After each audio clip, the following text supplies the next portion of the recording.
5 ученици од основното училиште Димо Хаджидимов, кои беа затруени вчера, се задржани на лекување во клиниката за детски болести. Како што дознаваме од надлежното министерство, нивната состојба е стабилна, но и понатаму се жалат на болки во стомакот и поради сигурност лекарите ги задржале на понатамошно лекување и следење на состојбата. Инаку од вчера растрчани се инспекциски тимови од Агенцијата за храна и ветеринарство со вонредни инспекциски контроли во кујните на плюс 9 други основни училишта во општина Карпош. Таму со храна ги снабдувал истиот оператор. Во рамки на вонредните контроли во овие училишта каде нема деца кои појавиле симптоми на труење со храна, се земаат мостри од храна и од работните површини за лабораториско тестирање. АХВ ги чека резултатите од тестирањата на земените примероци храна и од работните површини земени во рамки на вчерашната вонредна инспекциска контрола, која заедно ја спроведува инспектори за храна на Агенцијата за храна и ветеринарство, Државниот здравствен и санитарен инспекторат и Институтот за јавно здравје.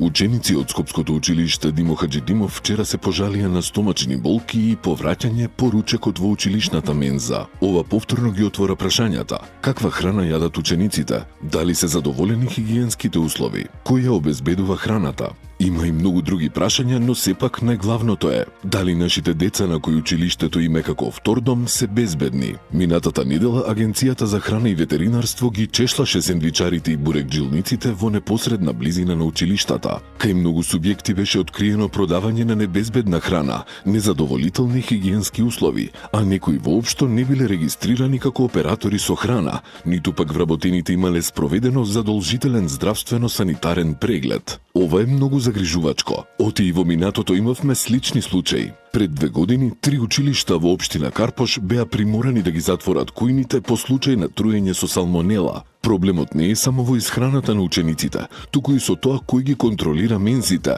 како се прават тендерите, кој се има пристап до подготовка на храна. И додека чекаме институциите да реагираат, родителите со право се прашуваат дали следниот училишен оброк на моето дете ќе биде безбеден. Скопскиот кеј на Вардар почна да бива почисто место, особено во централниот дел од градот, и тоа откако новиот градоначалник засука ракави и со повеќе работници и механизација ја тргна со години на пластената нечистотија. Тој најавува дека континуирано ќе се врши темелно чистење на кејот, како и на коритото на реката Вардар. Дали така ќе биде по целиот кеј низ Скопје? И што планира градоначалникот со изгорената, напуштена и грда галија која гувее кај ГТЦ? Неа ќе ја исчистили. 2 претходни градоначалника увидоа дека галијата мора да се дислоцира и ветија дека ќе го сторат тоа. Прво Петре Шилегов уште во 2021 година почна да ја урива, со што уште повеќе ја нагрди, ама потоа ја остави таква во речното корито. Потоа и Даниела Арсовска многу зборуваше, ама ништо не направи. Сега на потек е Орце Ѓорѓиевски. Галијата конечно треба да се тргне од таму. Советничката група на Левица во Советот на град Скопје поднесе иницијатива за формирање на градско енергетско предпријатие Енергија Скопје ДООЛ. Од партијата појаснија дека цел на овој предлог е градот да ја намали зависноста од скапото купување електрична енергија и да обезбеди сопствено производство од обновливи извори. Скопје и јавните предпријатија во моментов плаќаат огромни износи за струја. Наместо средствата да се трошат на комунални услуги, инфраструктура и подобар јавен превоз, тие завршуваат во надворешни снабдувачи. Со ова решение градот ќе може сам да произведува дел од потребната електрична енергија, да ги снабдува своите институции по минимални цени и да продава вишок на пазарот, со што ќе обезбеди нови приходи, стои во соопштението на Левица. По иницијатива на Општина Центар, во Центарот за управување со кризи денеска се одржа итен координативен состанок на кој присуствуваа представници од ЦУК, Мухамед Али и од Општината. Состанокот, како што информираат од ЦУК, беше свикан поради појавеното лизгање на земјиште на водно во близина на улиците Белградска и Партенije Zogravski. Присутните институции ја разгледаа состојбата на терен, ризиците по околните објекти и потребата од итно преземање мерки за стабилизирање на критичната зона, а за заклучоците од состанокот ќе биде информирана владата за натамошно постапување, соопштија од ЦУК. За жал, скопјани во минатото беа сведоци на повеќе лизгање на земјиште кое загрозуваше објекти и жители од подножјето на водно. Во општина Центар се одржа едукативна посета на ученици од повеќе основни училишта во рамки на наставната програма посветена на локалната самоуправа и нејзиното функционирање. Градоначалникот Горан Герасимовски на учениците им ја представи работата на општинските служби, процесите на носење одлуки и начинот на кој локалната самоуправа ги реализира проектите што го подобруваат секојдневието на граѓаните. Во рамките на посетата беше реализирана и креативна работилница во соработка со младински и еколошки организации, со која учениците преку цртеж и игра учеа за важноста на заштитата на животната средина и одржливиот развој.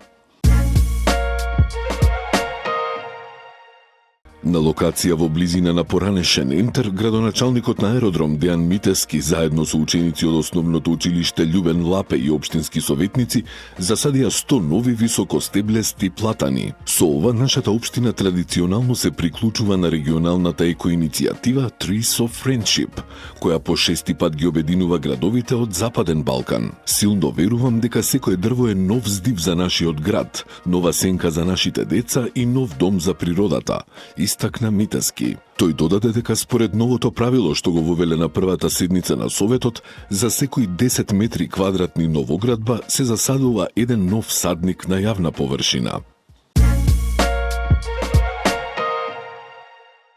Увид во активностите за изградба на новиот спортско-рекреативен центар во населеното место Кучевишка бара, кој ќе се протега на површина од 2000 метри квадратни, денеска изврши градоначалникот на Бутел Дарко Костовски. Како што информираат од општината, новиот спортски комплекс ќе содржи фудбалско игралиште со висококвалитетна вештачка трева, детско игралиште, летниковец и нови клупи, парк и нови зелени површини.